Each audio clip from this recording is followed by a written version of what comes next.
अधिवक्ता आलोक तिवारी जी उत्तर प्रदेश के जाबाज हिंदुस्तानी सेवा समिति के उपाध्यक्ष हैं। आप प्रतिवर्ष क्रांतिकारियों का प्रदर्शन आयोजित कर वर्ष भर में अनेक कार्यक्रम करते हैं और माघ महीना में आप शिविर लगाकर सभी लोगों को सहायता भी करते हैं। मैं आपसे अनुरोध करता हूं कि वे अपना अनुभव कथन करें।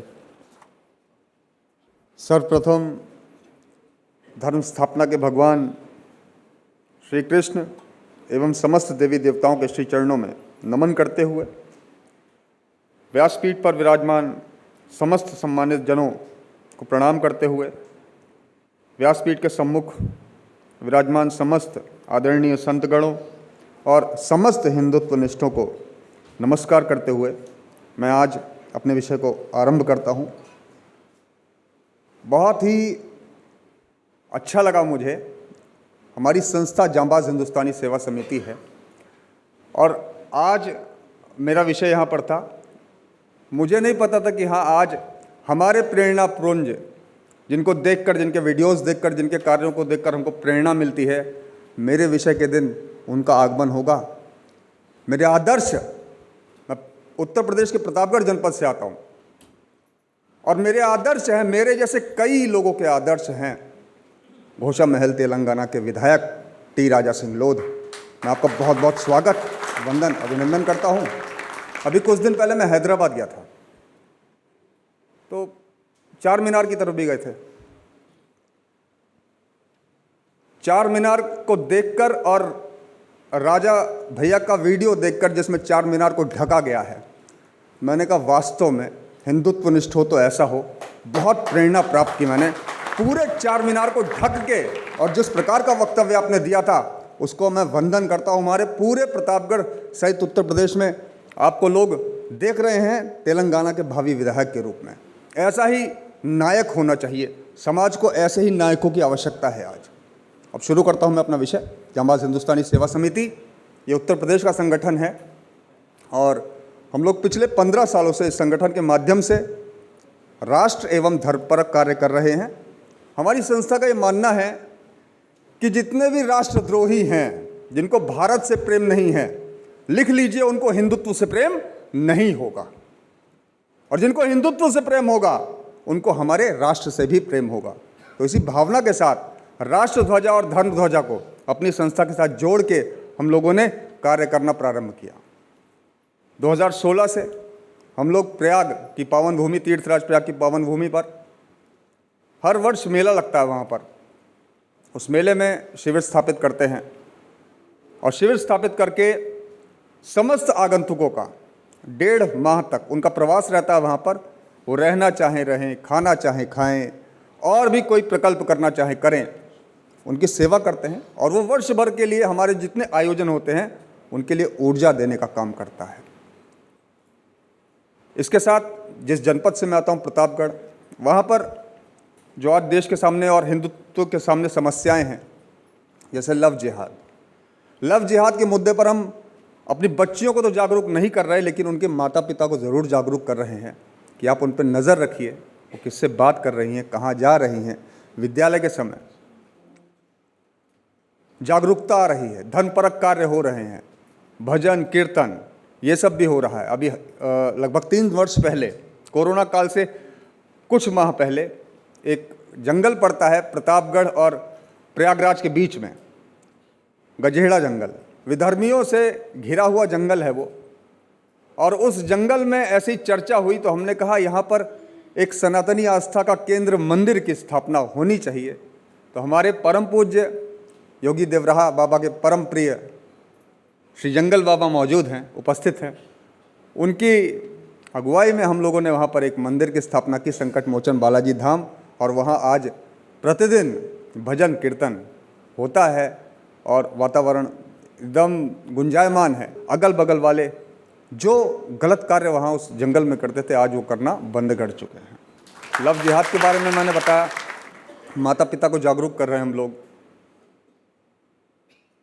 सनातन संस्था और हिंदू जनजागृति समिति से हम लोगों का परिचय माघ मेले में हुआ। पहले भी हम कार्य करते थे, लेकिन एक सही दिशा नहीं मिली थी। जो भी मन में आता था उल्टा सीधा जैसे समझाना होता था समझा देते थे। लेकिन सनातन संस्था और हिंदू जनजागृति समिति के साथ जुड़ के कार्यों को किस तरीके से करना है, अपने समूह अपनी टीम को किस तरीके से कार्यों के प्रति जागरूक करना है, मंचीय वक्तव्य किस तरीके से देना है, लोगों को जागरूक किस तरीके से करना है, शांत स्वभाव से अपने कार्य को किस तरीके से करना है गिलहरी की भांति, ये सब सीखा है। और मेरी संस्था जांबाज हिंदुस्तानी सेवा समिति के लिए हिंदू जनजागृति समिति द्रोणाचार्य समान गुरु है, तो मैं नमन करता हूँ। इस संस्था के संस्थापक परम आदरणीय परम पूज्य श्री अठावले गुरुजी को जब भी देखता हूँ बहुत ऊर्जा प्राप्त होती है। हम लोग यहाँ 17 को आए दोपहर में और आज 22 है, आज यहाँ से जा रहे हैं, लेकिन इतनी ऊर्जा लेके जा रहे हैं कि वर्ष भर के लिए वो पर्याप्त है। बड़ा अच्छा लगता है जब देश के अलग अलग कोनों से लोगों को देखता हूँ। हम सोचते हैं कि हम अपने क्षेत्र में काम कर रहे हैं, कोई दूसरा नहीं कर रहा है, लेकिन जब यहाँ मंच पे किसी व्यक्ति को मैं वो सारे काम करते हुए देखता हूँ तो कहता हूँ नहीं, हम जैसे बहुत लोग ऐसे हैं, बस परिचय करने की आवश्यकता है और उनसे बड़ी ऊर्जा मिलती है।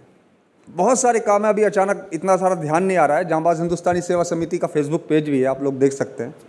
और यहाँ पर मैं मुख्यतः सुनने आया हूँ, बस ये बताने आया हूँ कि जैसे हम सेतु निर्माण में गिलहरी ने प्रयास किया था, वैसे हम लोग भी हिंदुत्व के लिए, अपने राष्ट्र के लिए प्रयास कर रहे हैं। हमारे जनपद में प्रतापगढ़ में स्वतंत्रता संग्राम सेनानी जो अगुवा भी रहे हैं हमारे स्वतंत्रता संग्राम के, मंगल पांडे जी, हुतात्मा मंगल पांडे, उनकी प्रतिमा नहीं थी।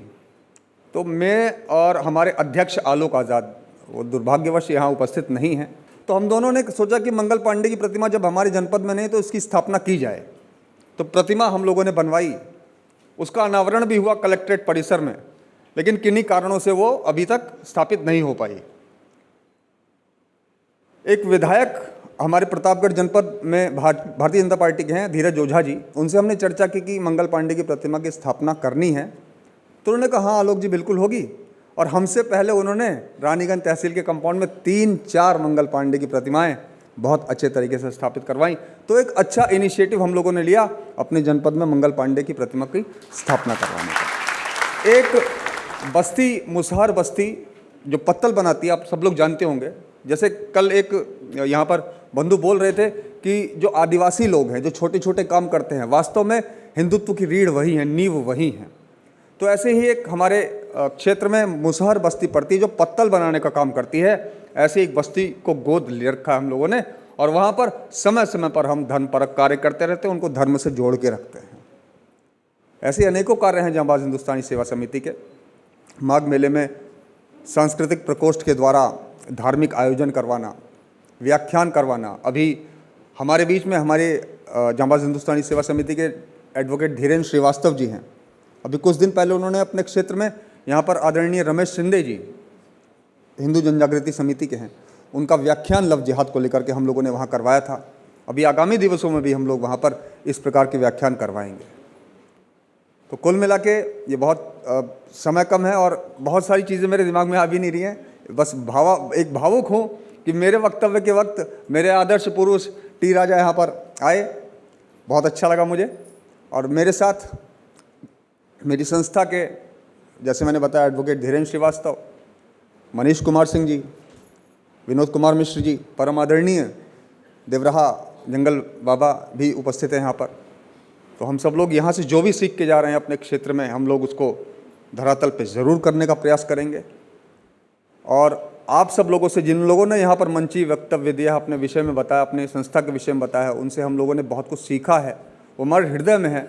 धीरे धीरे समय समय पर उसे अपने कार्यों में भी उतारने का प्रयास करेंगे।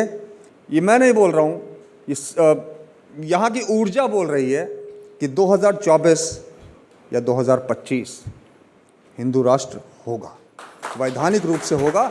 इसको लिख लीजिए। एक और चीज़, ये हम सब लोगों को अपने अंदर उतारना चाहिए। हम सब लोग बात करते हैं विधर्मियों की कि उनका इकोसिस्टम बहुत मजबूत है। कम है लेकिन इकोसिस्टम मजबूत है। हमारे हिंदुत्व जो संगठन है, हमारे बीच में टी राजा सिंह लोध जैसे नेतृत्व करता है जब हम उनको देखते हैं तो हमारे अंदर जोश चढ़ता है, हम कहते हैं आया आया, कौन आया, शेर आया।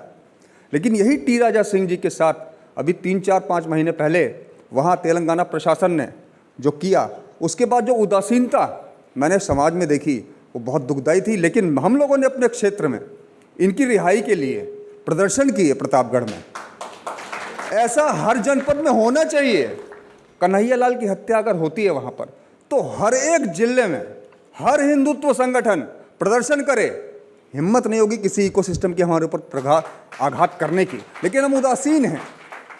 हमारे सामने जब कोई चीज़ आती है तब हम जागरूक होते हैं, अरे आ गए, हाँ भैया बहुत अच्छा काम कर रहे हैं। ये प्रवृत्ति छोड़नी पड़ेगी। जो आपका नेतृत्व करने की क्षमता रखता हो उसके साथ आपको डट के खड़े रहने की जरूरत है। यही जांबाजी होती है। आज मोदी जी से अपेक्षा हम करते हैं हिंदू राष्ट्र की घोषणा करें। गौ माता की बात परम पूज्य संत कर रहे हैं। मैं उत्तर प्रदेश से आता हूँ और वहाँ पर गौहत्या पे बंदी है उत्तर प्रदेश में। आप यकीन नहीं करेंगे, गौहत्या पे बंदी के पश्चात गाय सड़कों पे विचरण कर रही है और सारा जो इंसान मिलता है मुझसे, मतलब जो भी व्यक्ति मिलता है वो कहता है सरकार कुछ नहीं कर रही है। हम लोग किस लिए हैं? जब तक दूध देगी तब तक गाय को बांध के रखेंगे, और दूध देना बंद कर दिया तो छोड़ दिया सड़कों पे। माँ बुढ़ी हो गई तो उसे वृद्धाश्रम में छोड़ देंगे। क्यों भाई? अगर हर एक परिवार 2 गाय रख ले गांव में तो क्या हमको गौशालाओं की जरूरत होगी? आप लोग खुद सोचिए। क्या सरकार के भरोसे बैठा जाएगा? नहीं। लेकिन हम लोग सरकार के भरोसे बैठते हैं। ऐसे ही हमारे युवा हैं, सरकार नौकरी नहीं दे रही है, नौकरी नहीं है, ये नहीं है, वो नहीं है। आप हर एक बाजार में, जांबाज हिंदुस्तानी सेवा समिति यही काम कर रही है। मैं बहुत कुछ नहीं बता पा रहा हूँ। हमारे क्षेत्र में डेलूपुर बाजार में नाई, बाल काटने वाले सारे विधर्मी हैं। हम लोगों ने एक अपना हिंदू भाई वहाँ पर दुलारे नाव, मनीष जी बैठे हैं, उसको स्थापित किया। अभी एक पुरेला का हिंदू भाई है, उसको स्थापित किया। हमारे सारे काम धंधे तो मुसलमानों के हाथ में चले गए हैं ना। ट्रांसपोर्ट, एसी मैकेनिक, कुछ भी आप देख लो, जूता, चप्पल, हर चीज सब उनके हाथ में है। तो सरकारी नौकरी के भरोसे मत बैठिए। आप क्या कर सकते हैं अपने आप को? वो छोटे छोटे काम करके प्रसन्न हैं, हमको नौकरी चाहिए। और ये सब चीज़ें हमको पीछे ले जा रही है, आर्थिक रूप से भी, संगठन का जो काम है उसके रूप से भी, और पारिवारिक रूप से भी। तो अपने आप को पहचानना होगा। बहुत बड़ी समस्या नहीं है, बस एकजुटता की ज़रूरत है, और जो हमारा नेतृत्व कर सके उसके साथ डट के खड़े होने की ज़रूरत है। भारत हिंदू राष्ट्र वैधानिक रूप से बनेगा, ऐसा मेरा और सभी का मानना है। बहुत अच्छा लगा मुझे यहाँ पर। मेरे उद्बोधन में कोई त्रुटि हुई हो तो उसके लिए मैं करबद्ध क्षमा प्रार्थी हूँ। और आप सब लोगों को, आप अपने क्षेत्र में जाएंगे, आगामी भविष्य के लिए आप जो कार्य कर रहे हैं, आप सब लोगों को हमारी तरफ से बहुत बहुत शुभकामनाएं, हार्दिक साधुवाद। इन्हीं शब्दों के साथ मैं अपनी वाणी को विराम देता हूं। एक बार जोर से बोलेंगे, जय तू जय तू, जय तू जय तू। बहुत बहुत धन्यवाद।